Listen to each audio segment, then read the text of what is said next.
Welcome to Khyati connects. నేను విద్య. ప్రజాస్వామ్యంలో vote చాలా కీలకం. కానీ ఆ ఓటే ఇప్పుడు ఏపీలో అత్యంత క్రియాశీలక శక్తిగా మారబోతుందా? ఎవరికి నష్టం, ఎవరికి లాభం? ఏ పార్టీ నెత్తినా ఎస్ఐఆర్ పిడుగు పడిపోతుంది?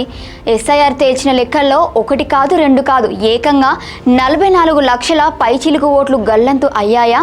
అక్షరాల 44 లక్షలు. మీరు వింటున్నది అక్షరాల నిజమే. ఆంధ్రప్రదేశ్ రాష్ట్రంలో ఓటర్ల జాబితా సవరణ ప్రక్రియ ముగిసింది.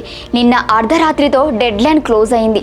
కానీ అధికారులు తేల్చిన లెక్కలు ఇప్పుడు పొలిటికల్ పార్టీలకు నిద్ర లేకుండా చేస్తున్నాయి.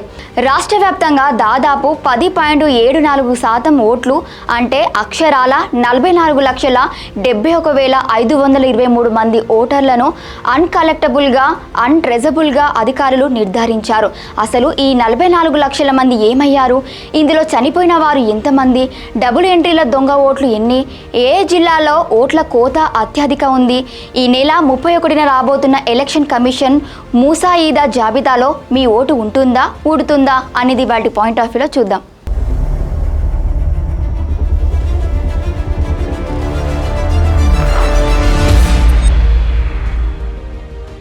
ఏపీలో ఓటర్ల డిజిటలైజేషన్ ప్రక్రియ పూర్తి స్థాయిలో 100% ముగిసింది.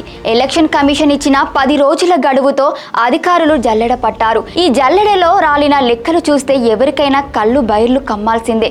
రాష్ట్ర వ్యాప్తంగా మొత్తం 44,71,523 ఓట్లను అధికారులు తొలగించాల్సిన జాబితాలో చేర్చారు.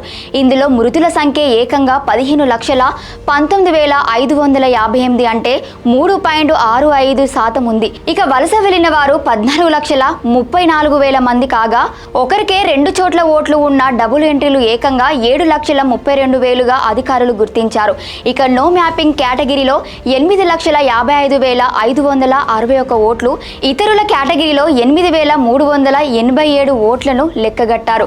అంటే వివరాలు రాయడానికి అవకాశం లేని ఈ ఎన్యూమరేషన్ పత్రాలను ఎన్నికల సంఘం పూర్తిగా పక్కన పెట్టేసింది. ఈ దెబ్బతో ఏపీ మొత్తం ఓటు బ్యాంకులో దాదాపు 10.75% ఓట్లు గల్లంతైనట్లని స్పష్టమవుతోంది. ఇక జిల్లాల వారీగా ఈ ఓట్ల గల్లంతు లెక్కలు చూస్తే 5 జిల్లాలు డేంజర్ జోన్ లో కనిపిస్తున్నాయి. అత్యధికంగా నెల్లూరు జిల్లాలో ఏకంగా 2,90,000 ఓట్లు తొలగింపు జాబితాలో ఉండటం సంచలనంగా మారింది. ఆ తర్వాత గుంటూరు జిల్లాలో 2,37,000 ఓట్లు గల్లంతయ్యాయి. ఇక తిరుపతి, కడప, విశాఖపట్నం జిల్లాలో కూడా భారీ స్థాయిలోనే ఓట్లకు కోత పడింది. రాష్ట్ర వ్యాప్తంగా తొలగించాల్సిన జాబితాలో ఉన్న ఓట్లలో దాదాపు 29% కేవలం ఈ 5 జిల్లాల్లోనే నెల్లూరు, గుంటూరు, తిరుపతి, కడప, విశాఖ జిల్లాలు ఉండటం గమనార్హం. ఇవి కాకుండా మరో 18 జిల్లాల్లో 1,00,000కు పైగా ఓట్లు తొలగింపు జాబితాలో ఉన్నాయి. చూసారుగా ఏపీలో ఓటర్ల రివిజన్ రచ్చ ఎలా ఉందో. ఇప్పుడు అందరి ముందున అతిపెద్ద టాస్క్ మీ ఓటు ఉందా లేదా అని చెక్ చేసుకోవడం. ఈ నెల 31న ఎలక్షన్ కమిషన్ ముసాయిదా జాబితా విడుదల చేయబోతోంది. ఈ జాబితాలో ఇప్పుడు చేసిన ఈ 44 లక్షల మంది పేర్లు ఉండవు. అయితే ఇక్కడే ఎన్నికల సంఘం ఒక అవకాశం ఇస్తోంది. ఎవరి వివరాలైతే తప్పులు, లోపాలతో మ్యాపింగ్ కాలేదో వారందరికీ ఈసీ నోటీసులు ఇస్తుంది. జూలై 31 నుంచి ఆగస్టు 30 వరకు మీ క్లెయిమ్లు, అభ్యంతరాలు తెలియజేయడానికి అవకాశం ఉంటుంది. సరైన ప్రూఫ్లు, పత్రాలు చూపిస్తే మీ ఓటును తిరిగి రికవరీ చేసుకోవచ్చు. అక్టోబర్ 3న విడుదల కాబోయే తుది జాబితాయే ఫైనల్. కాబట్టి ఇప్పటికైనా ప్రజలు అప్రమత్తంగా ఉండాలి.